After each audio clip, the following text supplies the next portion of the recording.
Amén. Dios les bendiga. Amén. Mi nombre es Frankie Ramos. Soy pastor de esta iglesia. Si hay alguno que no me conoce todavía. Y vamos a predicar la palabra del Señor. Este es un proceso de un tiempo de adoración también. Adoramos al Señor cuando abrimos su palabra y la exponemos y le permitimos a Él que hable a nuestros corazones. Permítame orar. Aleluya.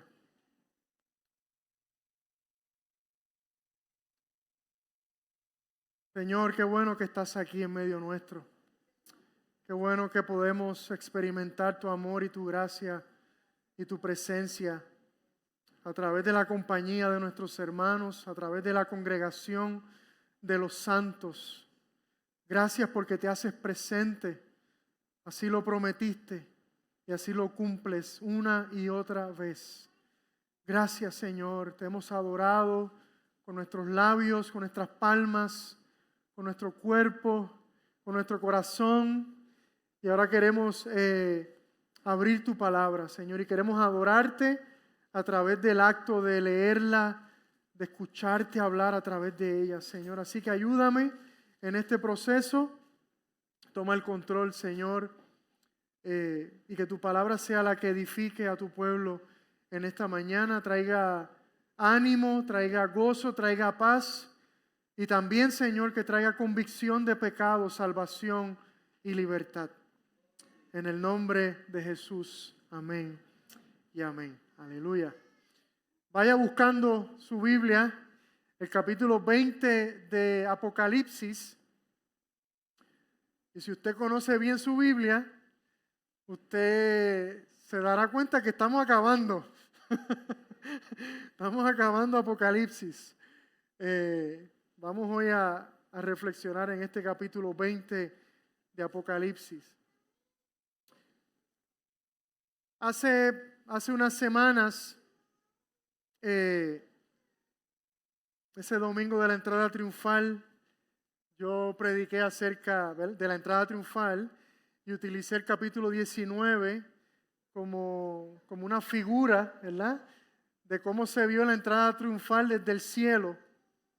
Y les decía que este capítulo 19 culminó la sexta visión de Apocalipsis. Aquellos que me escuchan por primera vez, hemos dicho que Apocalipsis lo hemos dividido en 7 visiones y este capítulo 19 pues culmina esa sexta visión.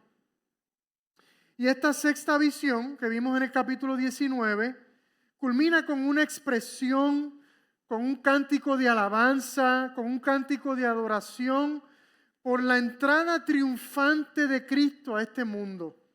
En el día final, en su segunda venida, para reinar por siempre y para siempre. Una expresión de alabanza y adoración que anuncia la derrota de todos sus enemigos, especialmente aquellos agentes de Satanás que se dedican a engañar a las naciones de este mundo, simbolizados por la bestia y el falso profeta. Y si usted no ha escuchado ese sermón, tiene la oportunidad de escucharlo entrando a nuestra aplicación, a donde dice mensajes, la serie de Apocalipsis, y ahí encontrará, entiendo que el último sermón que está en esa serie es ese que le estoy hablando. Entonces el capítulo 20 inicia la descripción de la séptima y última visión de Apocalipsis.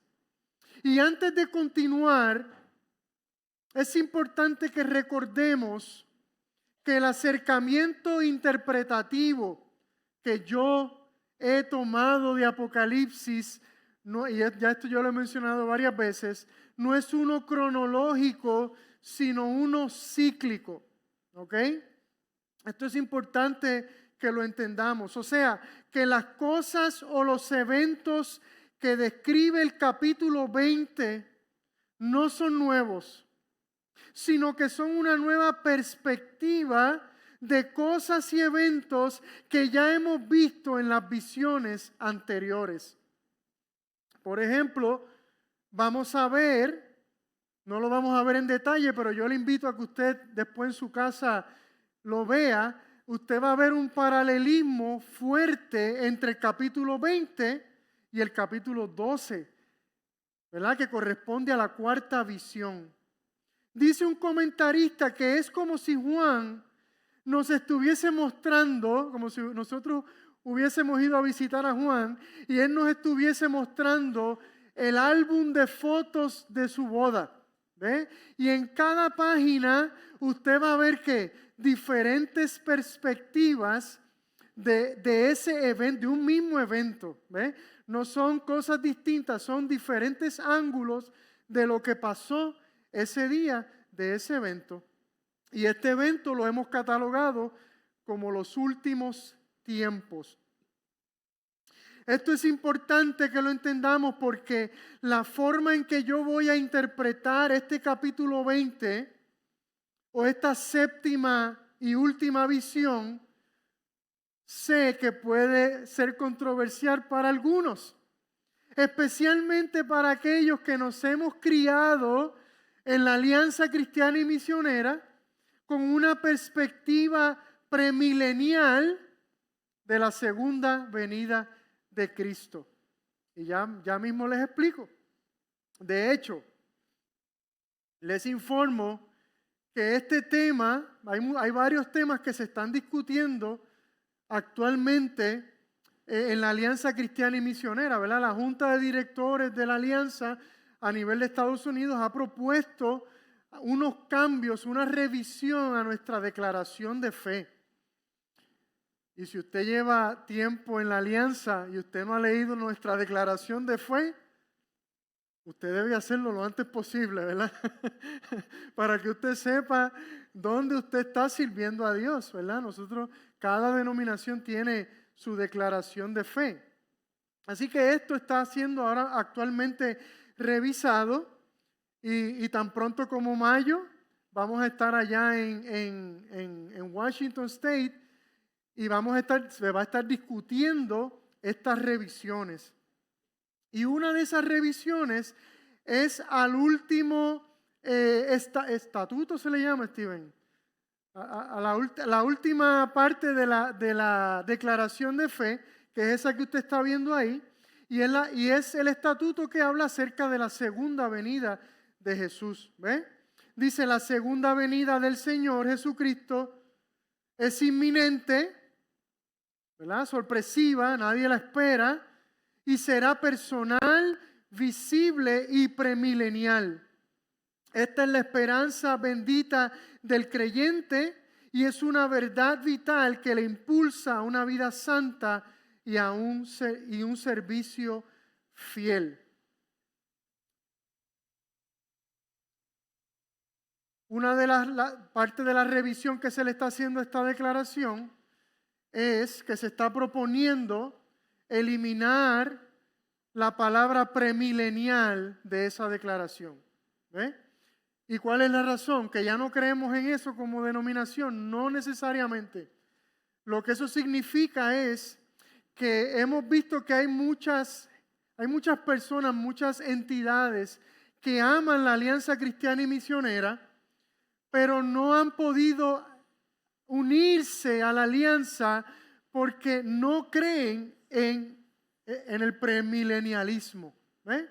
Y entonces la discusión se centra en que creemos que la alianza siempre ha sido una familia bien diversa, con muchos diferentes puntos de vista. Pero lo que enriquece a la alianza es que a pesar de nuestras diferencias podemos convivir, podemos servir al Señor juntos y sobre todo podemos cumplir con nuestra misión, que es hacer discípulos de todas las naciones. Así que eso es lo que se está proponiendo, que va a ir a votación en mayo. Y ¿verdad? Quería informarles para que usted supiera.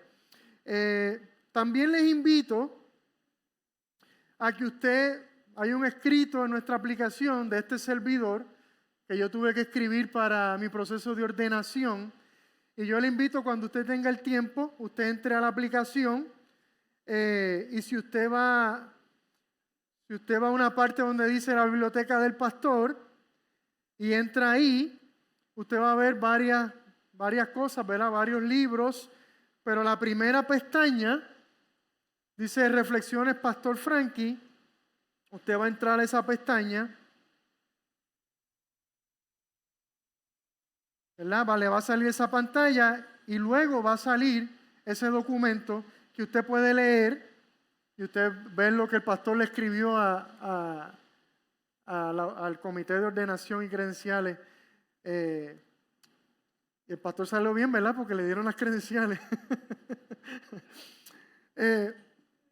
Hay tres, quiero resumir esto, hay tres escuelas de pensamiento, de interpretación acerca de los últimos tiempos, ¿verdad? Está la premilenial, la amilenial y la postmilenial.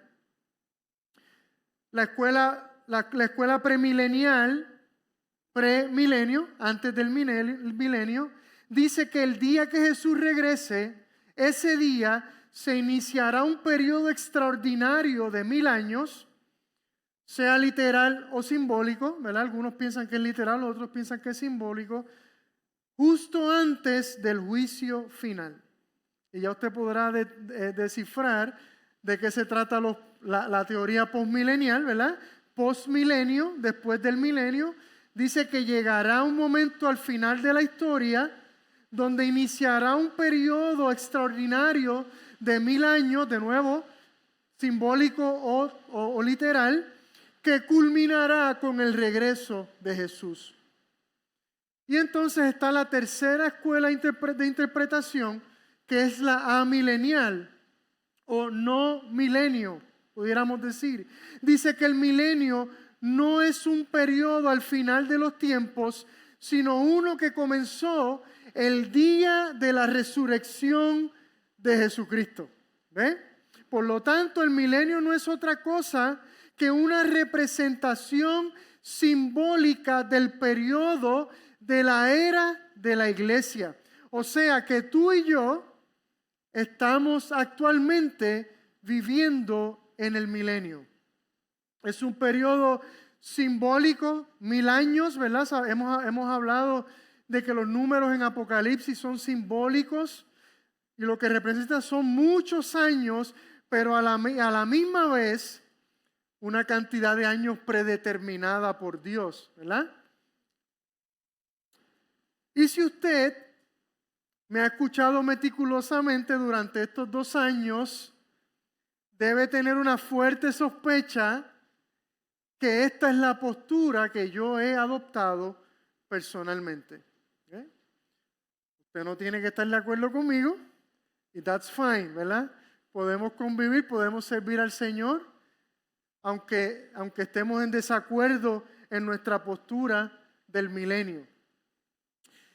El tesoro que he descubierto estudiando el Apocalipsis durante estos 2 años no tiene que ver tanto con la visión de los días finales, aunque considero que esto es sumamente importante, sino con la esperanza y la relevancia de este libro para mi vida hoy.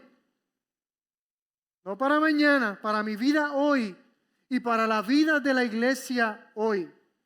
Y creo firmemente que este fue el mismo efecto que tuvo en la iglesia que leyó esta carta de amor de Jesús por primera vez hace 2000 años. Así que leamos capítulo 20 de Apocalipsis. Voy a leer en la Nueva Biblia de las Américas. Así que si usted tiene su Biblia electrónica, busque la NBLA.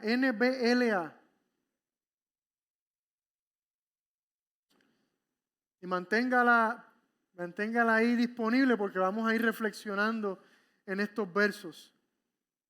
Dice así la palabra del Señor. Vi entonces a un ángel que descendía del cielo con la llave del abismo y una gran cadena en su mano. el ángel prendió al dragón, la serpiente antigua, que es el diablo y Satanás, y lo ató por 1000 años. Lo arrojó al abismo y lo encerró y puso un sello sobre él para que no engañara más a las naciones hasta que se cumplieran los 1000 años. Después de esto debe ser desatado por un poco de tiempo. Es importante que veamos que hay una estrecha relación entre el final de la sexta visión, capítulo 19, y el inicio de la séptima visión, capítulo 20.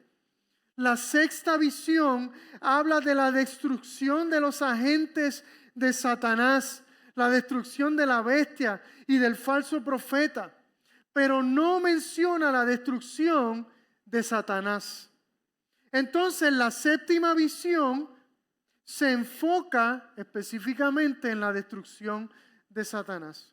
Pero antes de su derrota, Satanás es atado, restringido, limitado. Esto es lo que simboliza la llave y la gran cadena. ¿Y cuándo es que entonces ocurre este evento en el que Satanás es atado por 1000 años? Según la escuela premilenial y postmilenial, esto aún no ha ocurrido. Sin embargo, según la escuela amilenial, esto ya ocurrió. ¿Y cuándo ocurrió? El día que Jesús resucitó. Varios versos son utilizados para afirmar esta interpretación. El primero está en el capítulo 12 del Evangelio según Mateo. No lo busque porque ese sí lo voy a proyectar acá. Mateo cuenta la historia de la ocasión cuando Jesús liberó a un endemoniado. Entonces los fariseos le hacen una acusación absurda a Jesús. Ellos acusan a Jesús de haber expulsado al demonio de aquel hombre gracias a estar aliado a Satanás. A lo que Jesús le responde: todo reino dividido contra sí mismo es asolado, y toda ciudad o casa dividida contra sí misma no se mantendrá en pie. Si Satanás expulsa a Satanás, ¿verdad? Refiriéndose a, si yo estoy haciendo esto porque estoy aliado a Satanás y estoy dañando el trabajo de Satanás, ¿verdad? Expulsar este demonio de este hombre. Si Satanás expulsa a Satanás, está dividido contra sí mismo. ¿Cómo puede entonces mantenerse en pie su reino? Y si yo expulso los demonios por Belcebú, que es otro nombre que se utilizaba para referirse a Satanás, ¿por quién los expulsan los hijos de ustedes? Por tanto, ellos serán sus jueces. Y aquí viene el versículo importante. Pero si yo expulso los demonios por el Espíritu de Dios, entonces el reino de Dios ha llegado a ustedes. Esa frase es importante. Entonces el reino de Dios ha llegado a ustedes. Esta es la evidencia de que el reino de Dios ha llegado. ¿O cómo puede alguien entrar en la casa de un hombre fuerte, refiriéndose a Satanás, y saquear sus bienes si primero no lo ata, no lo amarra, y entonces saqueará su casa?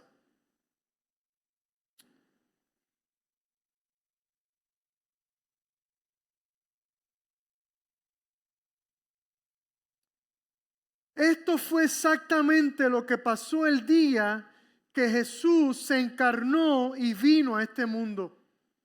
Invadió el reino de Satanás, lo ató y saqueó sus bienes.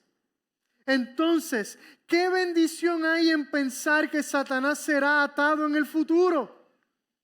Me encanta pensar que él ya ha sido atado, que un hombre más fuerte que él hace 2000 años decidió entrar en su reino, invadir su reino, atarlo y saquear sus bienes. Me encanta pensar que lo mismo pasó el día que Jesús llegó a mi vida, sin avisar, sin preguntar, sin pedir permiso, tumbó la puerta del reino de mi corazón, donde Satanás tenía su morada, lo ató y se apoderó de mi vida. Y si eso aún no ha ocurrido en tu vida, si Satanás aún sigue siendo el Señor de tu vida y de tu casa, el Rey de Reyes y Señor de Señores quiere entrar a tu casa, atar a Satanás y apoderarse de tu vida. Aleluya. Otro verso que apunta a una teología amilenial está en el capítulo 12 del Evangelio según Juan. Luego de su entrada triunfal a Jerusalén, Jesús le dice muchas cosas a sus discípulos y anuncia su muerte. Y su muerte tiene la siguiente implicación: ya está aquí el juicio de este mundo. Ya está aquí el juicio de este mundo. Ahora el príncipe de este mundo será echado fuera. Una vez más, otra referencia a que la muerte y la resurrección de Jesús desarmó a Satanás. Dejó sin efecto su reinado y su control sobre este mundo. Más adelante en el capítulo 16 de Juan, Jesús anuncia la venida del Espíritu Santo sobre su iglesia una vez Él haya ascendido a los cielos. Y Jesús dice acerca del Espíritu Santo: y cuando Él venga, convencerá al mundo de pecado, de justicia y de juicio.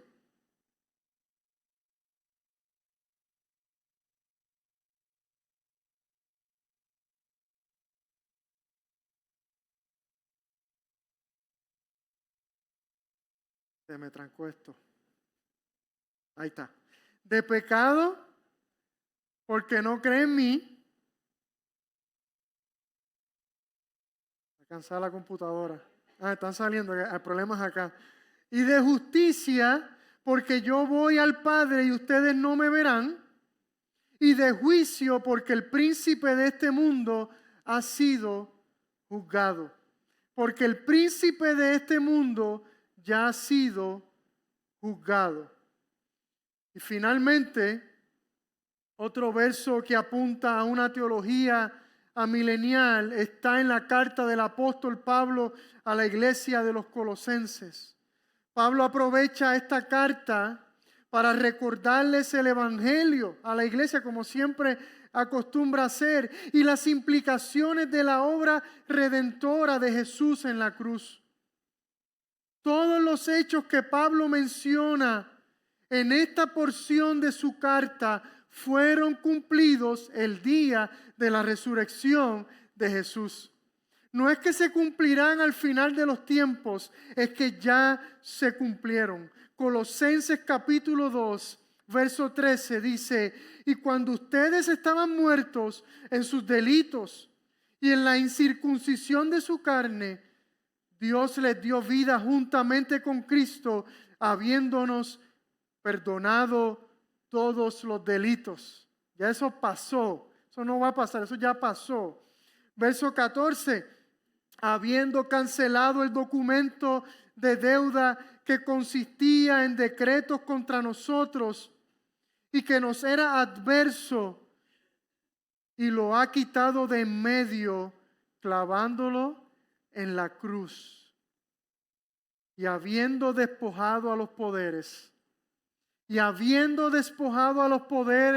autoridades, hizo de ellos un espectáculo público, triunfando sobre ellos por medio de él. Hechos que ocurrieron el día que Jesús fue a la cruz y confirmado, como dijo Gabriela, con su resurrección. Y usted se estará preguntando, pero pastor, ¿cómo es posible que usted nos diga que ya Satanás ha sido atado? ¿Y qué de toda la maldad, la violencia, la corrupción y la injusticia que vemos todos los días en el mundo? ¿No dice el verso 3 de ese capítulo 20 que Satanás fue atado para no engañar más a las naciones? ¿No es eso precisamente lo que hace, lo que parece hacer todos los días? Buena pregunta, ¿verdad? Ciertamente Satanás fue atado, pero no destruido. El día de su destrucción se acerca. Y si interpretamos el Apocalipsis de una manera simbólica, tenemos que afirmar que Satanás no está literalmente atado con una cadena en el fondo de un abismo. Lo que esto significa es que él está restringido, que ya no puede actuar libremente, que ya no puede hacer nada sin que Dios se lo permita. Hay una historia en el Antiguo Testamento, antes de la cruz, interesante, que nos ilustra esta idea, y es la historia de Job. ¿Ve? Como he dicho antes, Satanás es un perro rabioso, sin dientes, amarrado con una cadena. ¿Y cómo entendemos la expresión de que Satanás ya no puede engañar más a las naciones?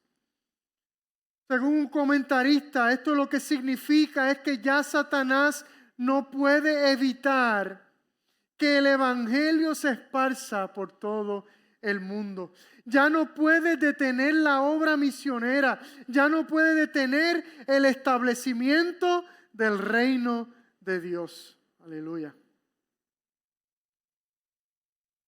Y este evangelio del reino, dijo Jesús, se predicará en todo el mundo como testimonio a todas las naciones, y entonces vendrá el fin. Es muy probable que al ver toda la persecución y toda la oposición que enfrentaban los cristianos del primer siglo, llegaran a pensar que Satanás tendría el poder y la capacidad de detener la expansión del evangelio. ¿No nos sentimos a veces así como iglesia? A lo que Jesús, yo creo que le responde a esta iglesia a través de esta carta: no se preocupen, recuerden que Satanás ha sido atado y ya no podrá engañar a las naciones. Ya no habrá nada que impida que en el día final gente de toda raza, lengua y nación se presenten delante del trono y adoren a Dios por siempre y para siempre. Muchas veces pensamos que la iglesia ha perdido la batalla, que ya no somos de influencia a la sociedad, que Satanás ha logrado detener el avance del evangelio, que ya nadie se convierte. Sin embargo, Jesús nos dice: no olviden que Satanás ha sido atado y que ya no podrá engañar más a las naciones. No olviden que las puertas del infierno no prevalecerán contra la iglesia. Y como cristianos, muchas veces también pensamos que hemos perdido la batalla contra nuestro propio pecado. Ya estamos cansados de luchar, ya estamos cansados de fallarle a Dios, ya estamos cansados de caer. Sin embargo, Jesús nos dice: no olvides que Satanás ha sido atado y que ya no podrá engañar más a las naciones. Aunque pequemos, ya hemos muerto al pecado y el pecado ya no tiene dominio y poder sobre nosotros, porque Cristo lo ha vencido. Entonces, ¿qué ocurrirá el día que se cumplan los 1000 años? O sea, el día que Cristo regrese. Entonces Satanás será desatado por un periodo muy corto de tiempo. Será desatado para su destrucción última. ¿Por qué Dios no lo destruye de una vez ya que está atado? ¿Para qué desatarlo? Para que su destrucción sea un espectáculo público, para que su destrucción y la de todas sus huestes de maldad sea un espectáculo público, para que la victoria del Cordero sea gloriosa y majestuosa. Aleluya. Continúa el verso 4 diciendo: también vi tronos y se sentaron sobre ellos los que les concedió autoridad para juzgar. Y vi las almas de los que habían sido decapitados por causa del testimonio de Jesús y de la palabra de Dios. Y a los que no habían adorado a la bestia ni a su imagen, ni habían recibido la marca sobre su frente ni sobre su mano. Volvieron a la vida y reinaron con Cristo por 1000 años. Esta es la primera resurrección. Los demás muertos no volvieron a la vida hasta que se cumplieron los 1000 años. Bienaventurado y santo es el que tiene parte en la primera resurrección. La muerte segunda no tiene poder sobre estos, sino que serán sacerdotes de Dios y de Cristo y reinarán con Él por 1000 años. ¿Usted creía que se simplificaba la cosa? No, se complica un poco más. Si somos honestos y consistentes con nuestra lógica interpretativa, entonces, si afirmamos que lo que ocurre en los versos del 1 al 3 ocurre durante la era de la iglesia, no nos queda de otra que afirmar que lo que ocurre del verso 4 al 6 también ocurren durante la era de la iglesia. Entonces, ¿a quiénes se refiere Juan con aquellos que están sentados en tronos, que se les dio la autoridad para juzgar? Aquellas almas de los que habían sido decapitados por causa del testimonio de Jesús y de la palabra de Dios, con los que no habían adorado a la bestia ni a su imagen, ni habían recibido la marca sobre su frente ni sobre su mano. Estos que volvieron a la vida y reinaron con Cristo por 1000 años. Estos son los que han muerto en Cristo. Estos son los creyentes que se nos han adelantado, con especial atención a aquellos cuyas vidas han sido arrebatadas por causa de su fe en Cristo. Desde la óptica terrenal, estos tuvieron una muerte injusta, cruel y sin sentido, pero desde la óptica de la cruz, su muerte fue el acceso a una nueva vida. Hace poco alguien de ustedes me preguntó: pastor, ¿a dónde van aquellos que mueren en Cristo? Y en aquel momento le dije: no sé. Pero tuvimos una buena conversación. Y yo pensé en Jesús y el ladrón en la cruz. Jesús le dijo a aquel ladrón, cuando éste le pidió que se acordara de él cuando viniera en su reino, Jesús le dijo: hoy mismo estarás conmigo en el paraíso. En otras palabras, mi reino ya ha llegado. Hoy mismo te sentarás a reinar junto a mí. Entonces, ¿a dónde van aquellos que mueren en Cristo? Según Apocalipsis, inmediatamente se sientan en tronos a reinar con Cristo. Aleluya. Creemos que ya Cristo reina. Amén. Y Apocalipsis nos revela que Él no reina solo. Aleluya. Nunca fue su intención de reinar solo. En una ocasión Jesús le dice a sus discípulos: en verdad les digo que ustedes que me han seguido en la regeneración, cuando el Hijo del Hombre se siente en el trono de su gloria, ustedes se sentarán también sobre 12 tronos para juzgar a las 12 tribus de Israel. También recordamos el mensaje de Jesús a la iglesia de la Odisea. Apocalipsis capítulo 3.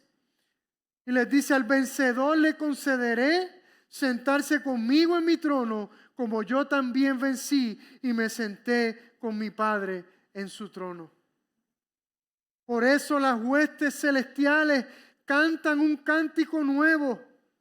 Digno eres de tomar el libro y de abrir sus sellos, porque tú fuiste inmolado y con tu sangre compraste para Dios a gente de toda tribu, lengua, pueblo y nación, y los has hecho un reino y sacerdotes para nuestro Dios, y reinarán sobre la tierra.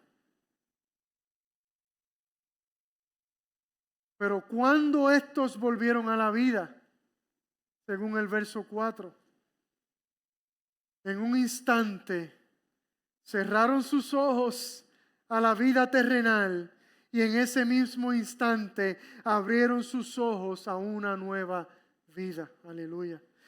Pero ¿a qué vida volvieron? A la vida eterna. Esta es la primera resurrección. Aquellos que mueren en Cristo inmediatamente experimentan la primera resurrección, la cual es una resurrección espiritual. Sin embargo, estos esperan la segunda resurrección, la cual será una resurrección física en el día final.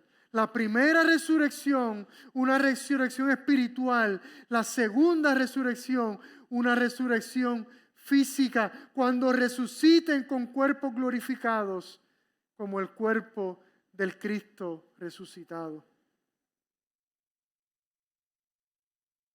¿Y qué de aquellos que mueren sin Cristo? Estos no vuelven a la vida, como pasa con los que mueren en Cristo. No vuelven a la vida hasta que se cumplan los 1000 años. Cuando entonces resucitarán físicamente, pero para ser juzgados en el juicio final y experimentar la muerte segunda, que es la muerte eterna. Aleluya. El verso 6. Repito, lo vuelvo a leer. Bienaventurado y santo es el que tiene parte en la primera resurrección. La muerte segunda no tiene poder sobre estos, sino que serán sacerdotes de Dios y de Cristo y reinarán con Él por 1000 años. Aquellos que mueren en Cristo experimentarán la primera resurrección, la resurrección espiritual, y aseguran, garantizan la segunda resurrección, la resurrección física, cuando Cristo regrese en gloria. Y estos que experimentan la primera resurrección, dice la palabra, que son librados de la muerte segunda, la muerte eterna. No lloren como los que no tienen esperanza. Creo que Jesús le dice a los cristianos del primer siglo y a nosotros también. No lloren como los que no tienen esperanza por aquellos que han muerto en Cristo, especialmente por aquellos cuyas vidas le han sido arrebatadas a causa de su fe en Cristo. No lloren como los que no tienen esperanza por estos, porque ellos están ahora mismo sentados con Cristo en los lugares celestiales, sentados en tronos, reinando junto a Él. No lloren como los que no tienen esperanza por estos, porque estos tienen ya asegurada la segunda resurrección y ya nadie se las puede arrebatar. Aleluya. El día que Josué, mi hermano, murió, recuerdo haber experimentado un sentimiento bien profundo de vergüenza.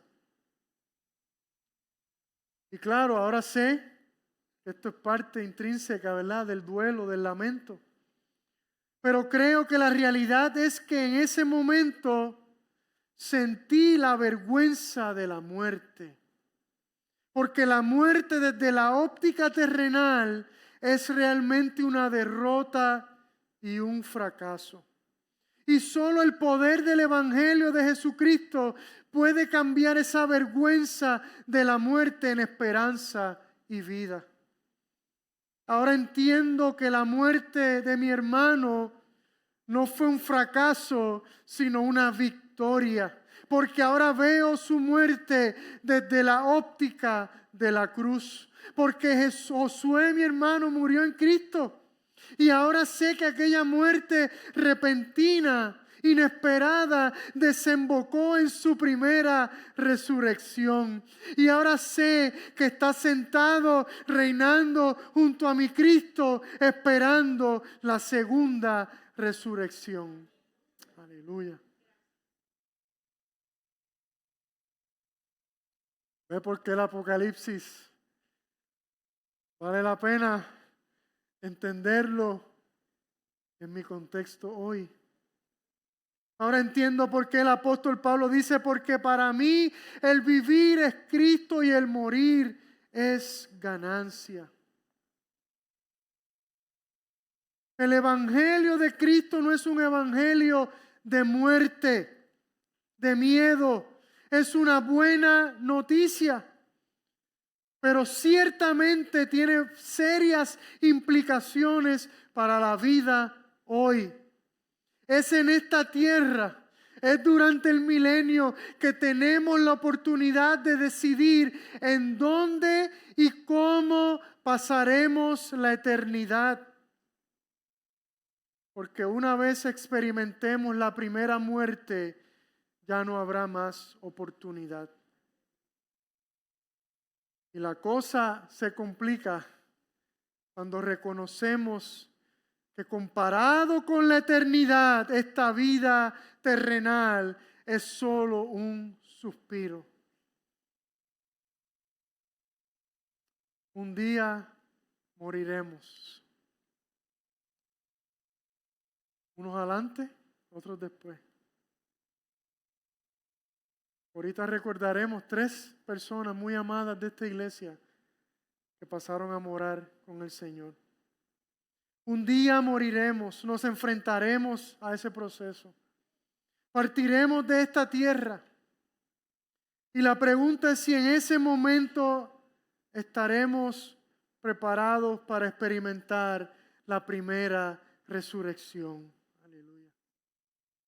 Cristo fue a la cruz y sufrió la muerte para que todo aquel que ponga su confianza en Él no se pierda, mas tenga vida eterna. Por eso es que solo Él es el camino, la verdad y la vida. Y nadie puede ir al Padre si no es poniendo su confianza en Él.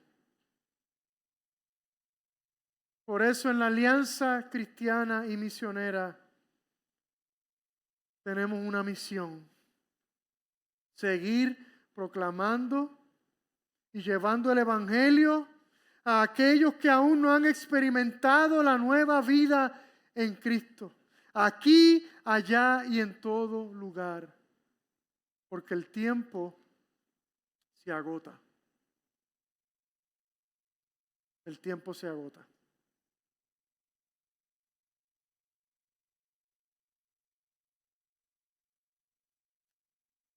Afirmamos en nuestra declaración de fe que su segunda venida es la esperanza bendita del creyente. Amén. Y es una verdad vital que le impulsa a una vida santa y a un servicio fiel. Predicamos este glorioso evangelio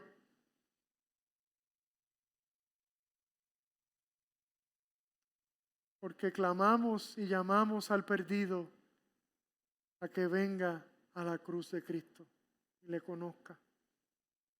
Pero también predicamos este evangelio a nuestras propias vidas para que sea un impulso, una motivación de seguir adelante, de vivir vidas santas y de servicio fiel a nuestro Señor. Inclina tu rostro.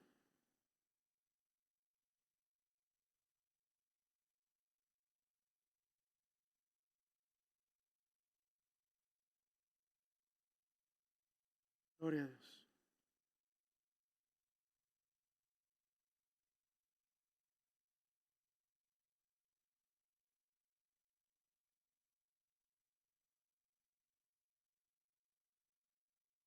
Gracias, Señor. Señor, posiblemente aquí haya alguien que aún no ha experimentado esta nueva vida. Aún no se ha encontrado con el Cristo resucitado. Y tu palabra nos demuestra que el tiempo se agota. Y yo te ruego, Señor, que tu Espíritu Santo haga la obra. Que tu Espíritu Santo quite la venda de los ojos. Que tu Espíritu Santo ponga fe en el corazón. Que corran hacia ti, Señor, en este día. Este es el día de salvación. Este es el día de bendición que tú has hecho. Este es el día que tú una vez más anuncias tu regreso. Haz la obra, Señor, en el corazón de aquellos que aún no te conocen. Salva al perdido. Rescata al que está descarriado.